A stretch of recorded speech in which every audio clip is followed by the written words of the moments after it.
good morning and recognizing each one of you all here today. Pastor, thank you very much. Amen. Yes, sir.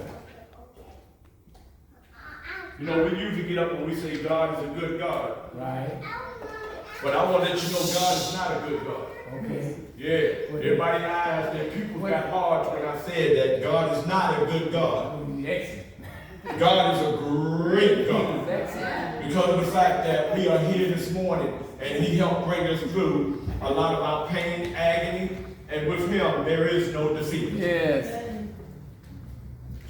I am charged this morning to come up and talk about, share about our wonderful history. Yes, sir. And if you're not in tune to it, we do have a wonderful history. Yes, sir. Don't get fooled by all the issues that you see going on. Because we as black folks understand where we come from, but also have the mindset to know where we're going when it's all said and done. Yes.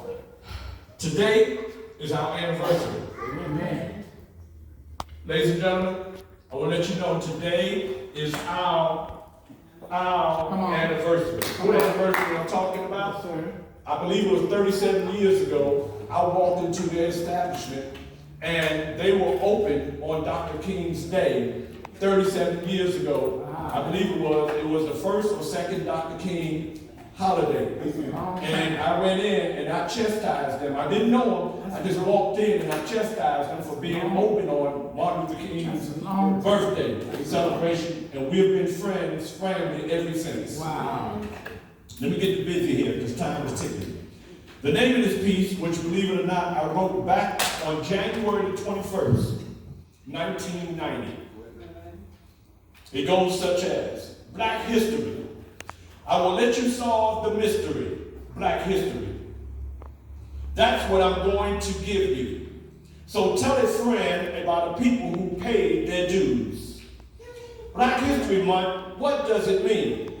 A time to pay homage to our forefathers and mothers would glean. Yes. To journey back into the time zone of the past. So turn on your mind, we're about to go to class. The 1700s seen blacks in a new world as slaves. Yes, then came names such as Banneker, Jones, Hall, and Durham, who were brave. Okay. Slavery was a curse and a scourge of men. Yes. We had to abolish slavery. That was the master's plan. Yes, with leaders such as Aldrich, Tubman, Bruce, Douglas, and Brown.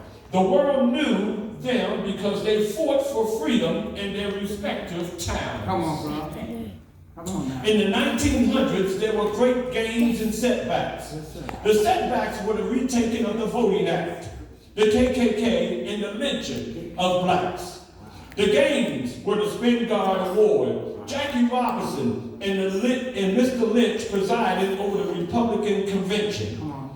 We made it to a point of prosperity, but there was still a lot of detention.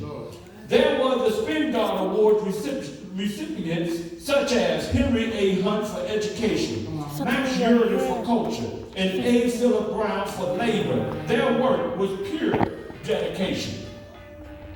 Moving on, the world got a glimpse at Joe Louis, Jesse Owens, and Ethel Waters. Yes. These people achieved their goals, but not before going through troubled waters.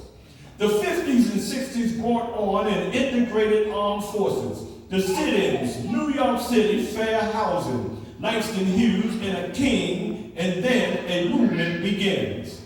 The 60s and 70s were years that brought a Bishop Perry, pure integration, freedom riders, March on Washington, thousands to Vietnam, and thank God, no more segregation. The 70s and 80s, the years of some setbacks, but a large majority of gains. Ambassador Andrew Young, Hank Aaron, 715 home runs. We gained more mayors and a candidate for president.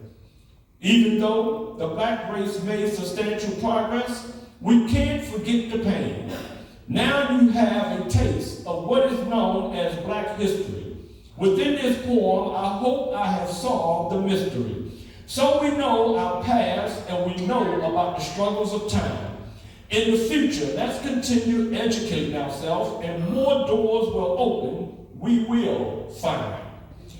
I believe the 1990s, the 2000s is the year for the black race to make and do whatever. All we have to do is put our house in proper order and future setbacks will be never. Even though we have a situation like drugs, killing, and school dropouts, 10 years from now, we will be able to look back and be proud of our history, no doubt. The black race is on the move now. Lift up your face and erase that frown. Be proud of the black history. No longer is it a mystery, black history. Ladies and gentlemen, we have a very distinctive black history. I was talking to a brother yesterday from Liberia. And the brother opened up to me and he said, I've been in this country since I was 17, he's 59 now.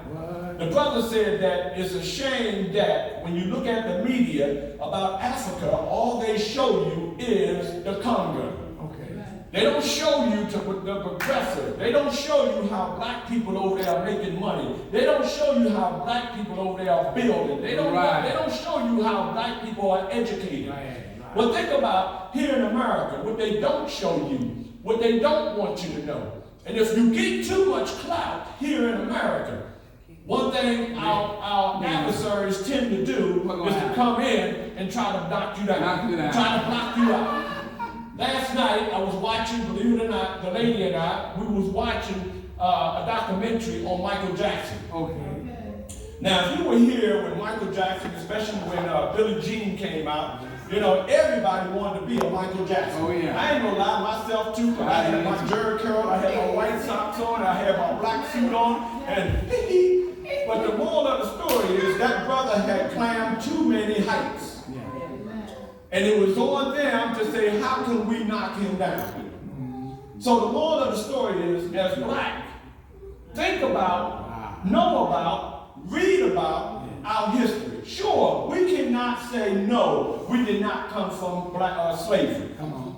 But understand, coming from slavery is not an excuse for us to continue to live our life as we are slaves. What do I mean? There are all kinds of privileges that are out there today for us as black people, and we should take care of them, take advantage of them. For all our young people, you see what I'm saying? We got to push them in a direction to have them to be able to, like Dr. King said, to stand tall. Because when you walk bent over, you're giving them the privilege to walk on top of you.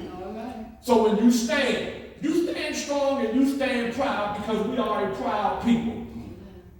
I am so grateful that I had the right people inserted, God inserted the right people in my life, because I was one of those that walked around with my head down because of all the grief, pain that I had been through.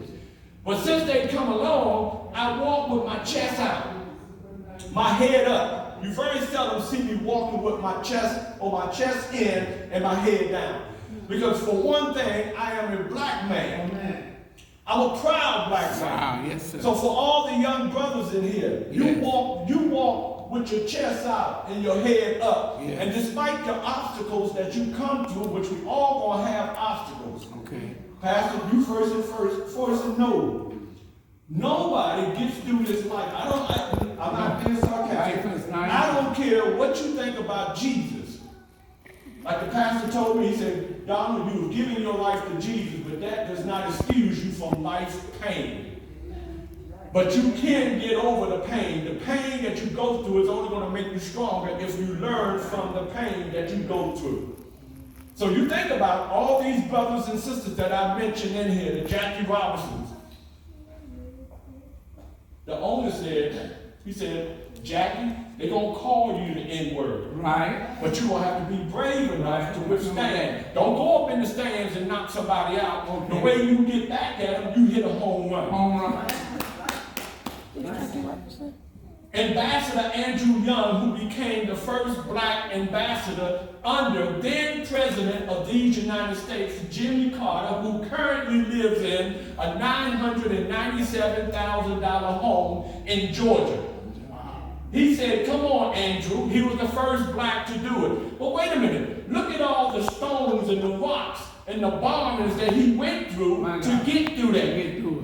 He had to go through the what, y'all? He had to go through the pain.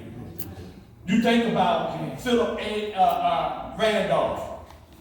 Philip Randolph, even though he was the Secretary of Labor, he was the backbone to Dr. King coming up with the speech, I Have a Dream speech, and march in Washington, D.C. People don't know that. I didn't know that. They shine the light on Dr. King, but it was those soldiers behind Dr. King who pushed him forward. Right. You think about Jesse Jackson. A lot of people don't know that. They look at Jesse now and like, oh, he just out there trying to make money. But you look at Jesse Jackson, the first black man, or should I say, he was the first black man to run for president of these United States. The first time he got a low count of votes, but the second time he almost won and became the president of the United States. Eddie Murphy said, put your Nikes on, Jesse, because somebody's going to try to kill you. But Jesse went out there with his Stacey Adams on and he stood tall.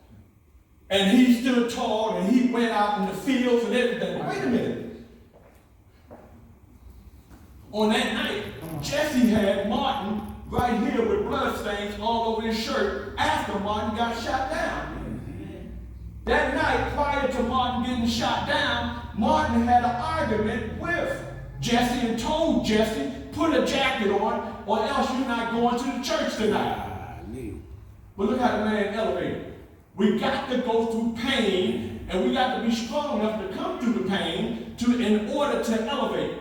Here's two right here, two black people right here who go through pain. Ladies and gentlemen, look at these black people. They have elevated, and they continue to elevate.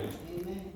How are you elevating, moving forward, as we begin to celebrate Dr. King, and as we begin to celebrate our history called Black History Month? How are you going to elevate to your next plateau? Thank you. Amen. Black